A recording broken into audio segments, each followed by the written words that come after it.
ఈ గులాబీ జెండా.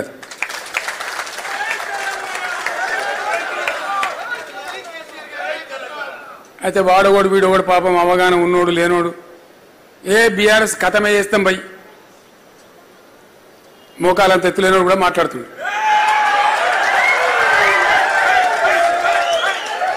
అట్లా కథమవుతుందా? గంట అల్గా కథమవుతుంది. ఇంత వ్యవస్థీకృతమైన పోరాటం, ఇంత ఏర్లు 25 సంవత్సరాల వృక్షం కదా బీఆర్ఎస్ అంటే. ఒక రోజు కాదు కదా, ఒక మహా వృక్షం అయిపోయాయి, ఒక సముద్రం అయిపోయాయి. అసెంబ్లీ ఎన్నికలు మనం ఓడిపోయినాం. సరే కొంత నైరాశ్యం వస్తుంది కదా సహజంగానే. ఎక్కడ వాళ్ళు అక్కడ ఉన్నాం 4 రోజులు. మళ్ళీ నేను బస్ ఎక్కితే మళ్ళీ అదే గర్జన, అదే కథ. ఎక్కడక్కడ లేచి దద్దరిల్లే పరిస్థితి. అంటే విషయం ఏంటంటే అంత రూట్స్ ఉన్నటువంటి అన్న పునాదులు ఉన్నటువంటి ఇవి వచ్చేటివి టెంపరీ సెట్ బ్యాక్స్, చాలా చిన్న విషయాలు.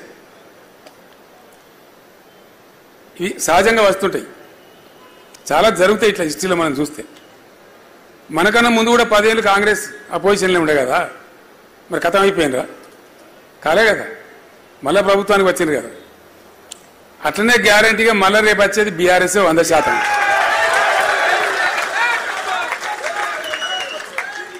మొన్న ఒకడు వచ్చింది నా దగ్గరికి 100%, దాని డౌట్ కూడా అవసరం లేదు. మొన్న ఒకడు నా దగ్గరికి వచ్చింది ఏదో సందర్భంలో మాట్లాడుకుంటూ అంటుండు, సార్ ఇప్పుడు ఎలక్షన్ గిట్ట జరిగితే మనకు 105 సీట్లు వస్తాయి సార్ అంట.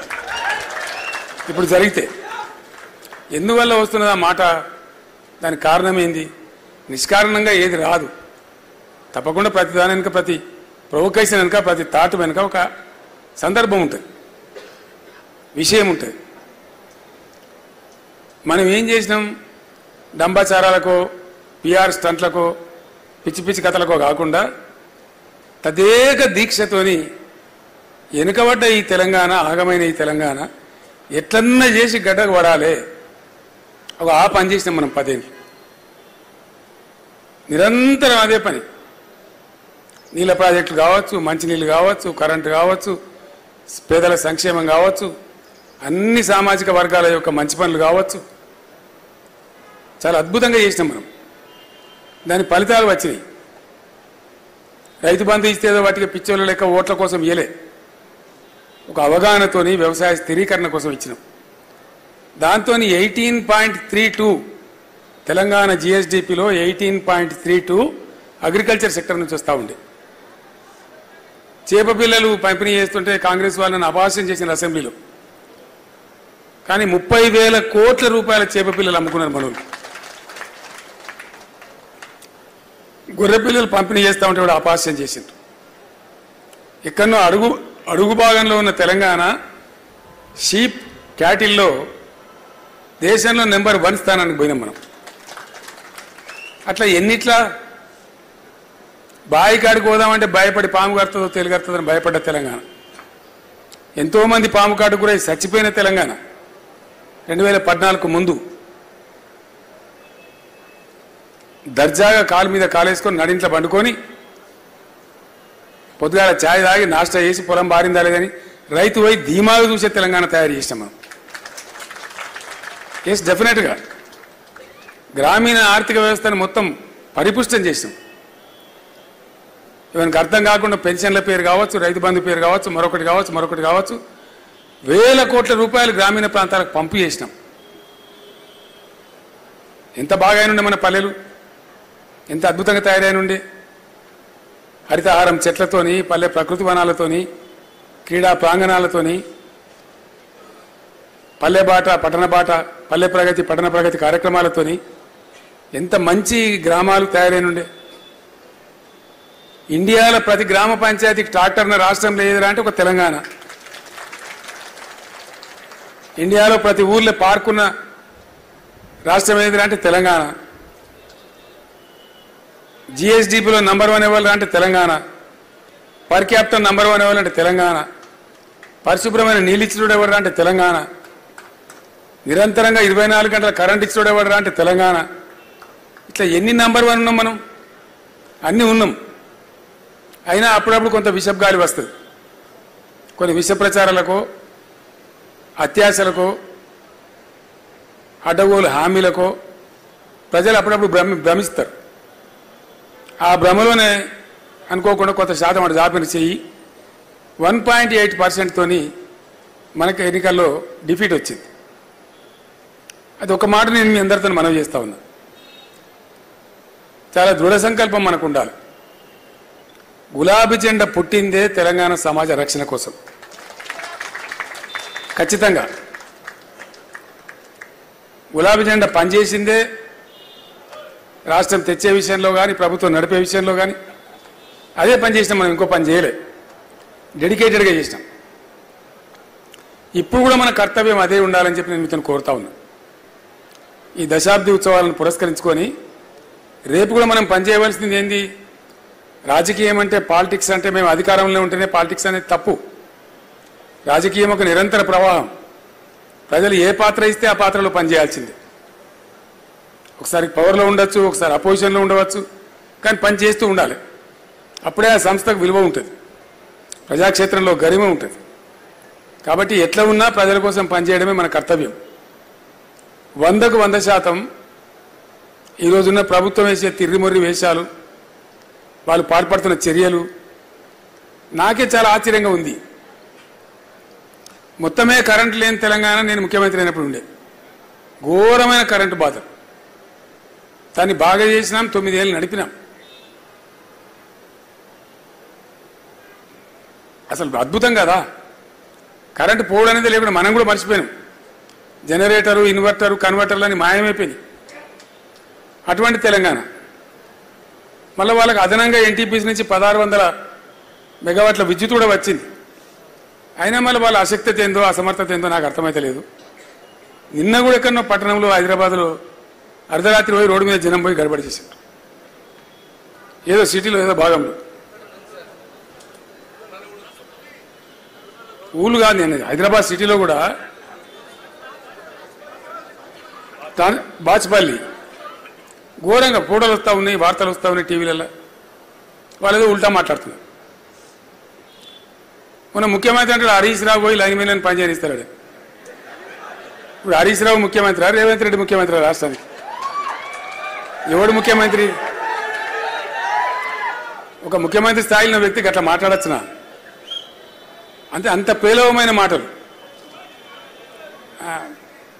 లక్ష్మయ్య గారు నా కోపానికి వచ్చి స్టేట్మెంట్లు అన్నారు, అతను నీకు పనిచేసుడు శాతం అవుతుందా అని.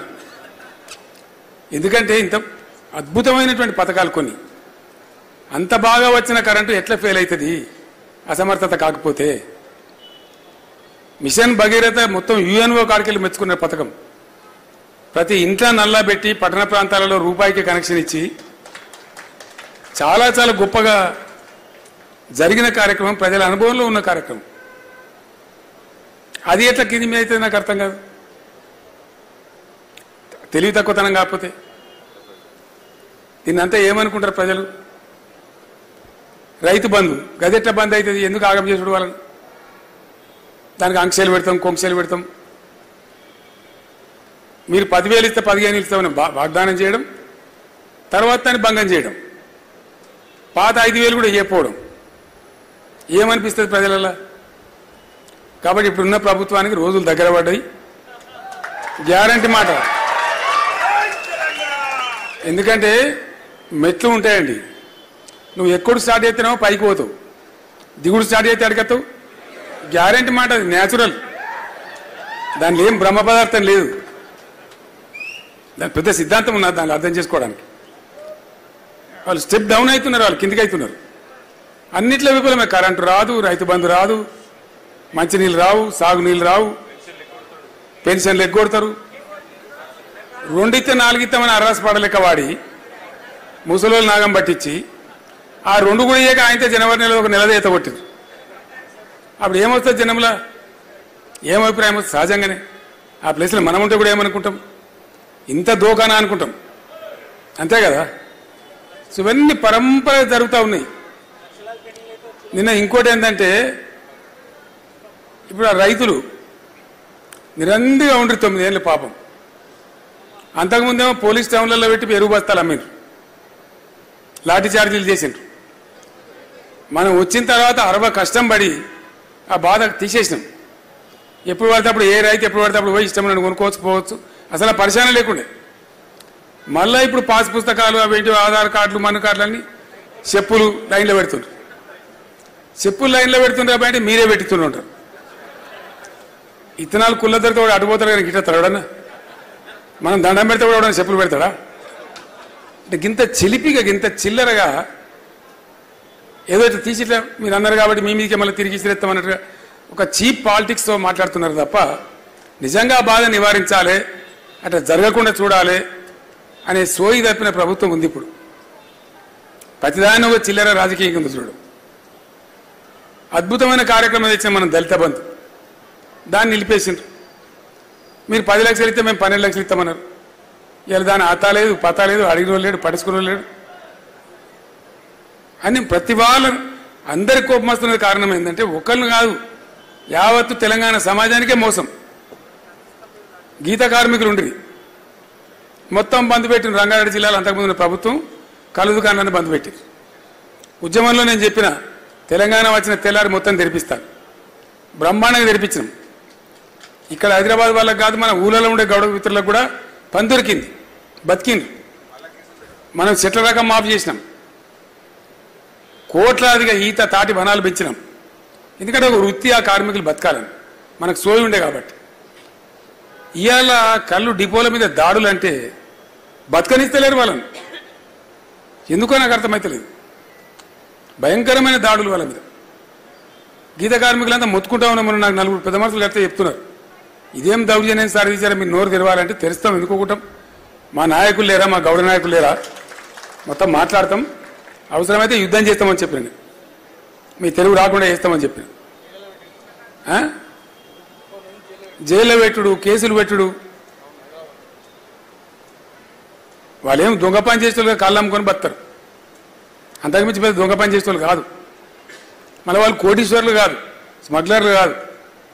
ఉన్న చెట్లు దేవుడు ఇచ్చిన చెట్లను గీసుకొని ఊళ్ళో కళ్ళు అమ్ముకొని బతారు. నిజంగా కళ్ళు దాగి చచ్చిపోయేవాళ్ళు ఎందరండి? నేను ముఖ్యమంత్రి ఉన్నప్పుడు కూడా మాట్లాడితే నేను అడిగిన, ఒక హోటల్ ఉన్నది, వానికో 50 మంది గిరాకీ ఉన్నది పర్మనెంట్. ఆ గిరాకీ ఉండాలని కోరుకుంటాడా, పోవాలని కోరుకుంటాడా? వాడు వాళ్ళకి కలుస్తాం చేస్తాడా? సేమ్ కళ్ళు గీత కార్మికుడు కూడా అదే పని. కళ్ళు దుకాణమైన నా గిరాకీ నాకు రావాలని చూస్తాడా, ఓడిపో రావాలని చూస్తాడా? కాబట్టి తప్పురా బాబా, భావన తప్పు. ఆ గీత కార్మికుల మీద లేని బదనాం పెడుతున్నారు మీరు. వాళ్ళు బతకడం కోసం పనిచేస్తారు తప్ప సమాజానికి అది పోసి బతారు తప్ప ఎవరు రాకుండా చేసుకుని మందిని చంపి బతకాలని ఆలోచన వాళ్ళకెందుకు ఉంటుంది? ద వెరీ ఐడియా ఇది రాంగ్ అని చెప్పింది. అట్లా 10 సంవత్సరాలు మంచిగా ఉండ్రి, చెట్ల రకం తీసినాం, మంచిగా దర్జాగా ఉండ్రి ఉన్నగాడికి. వాళ్ళ మీద ఇప్పుడు దెబ్బ తాలుగానోడే లేడు. ఇప్పుడు గోల్రా స్కీమ్ బంధు. మా బాలరాజు యాదవ్ ఉన్నప్పుడు డామ్ డూమ్ అని మస్తు మాట్లాడింది, ఆయనతో బంద్ అయిపోయింది, ఖతమైపోయింది. ఇప్పుడు డిపాజిట్లు వాపసు ఇస్తాను. దళిత బంధు డబ్బులు మనం వేసినా, మన గవర్నమెంట్ వేసినా కూడా ఫ్రీజ్ చేసిండ్రు. వాళ్ళకి పడ్డ డబ్బులు కూడా వాపసు తెప్పించుకున్నారు. ఇక పల్లె ప్రగతి, పట్టణ ప్రగతి మొత్తం సర్వనాశనం అయిపోయింది. ట్రాక్టర్లకు జీతాలు లేవు, డీజిల్ లేదు. గ్రామాలు మళ్ళీ మురిక్కుపాలు అవుతున్నాయి, పట్టణాలు మురిక్కుపాలు అవుతున్నాయి. ఇంటిగ్రేటెడ్ మార్కెట్లు మంజూరు చేస్తే నిలిచిపోయినాయి. స్పెషల్ ఫండ్స్ నేను సీఎం ఉన్నప్పుడు మంజూరు చేస్తే అన్నీ రద్దు చేసిండ్రు. ఇక దవాఖాన్ల పరిస్థితి మరీ దారుణం తయారైపోయింది. మనం కేసీఆర్ కిట్లు పెట్టిన తర్వాత ఆ దోపిడీ నుంచి విముక్తి అయి పేద ప్రజలంతా సర్కార్ దవాఖాన్లో లైన్ కట్టి మళ్ళీ ఇప్పుడు బంద్ వెనక పోతా ఉన్నారు. అంటే రివర్స్ అవుతా ఉంది. అదంతా కూడా ఈ పరిణామాలన్నీ ప్రతిరోజు తెలంగాణ సమాజంలో చర్చ జరుగుతున్నాయి, గ్యారంటీగా జరుగుతున్నాయి.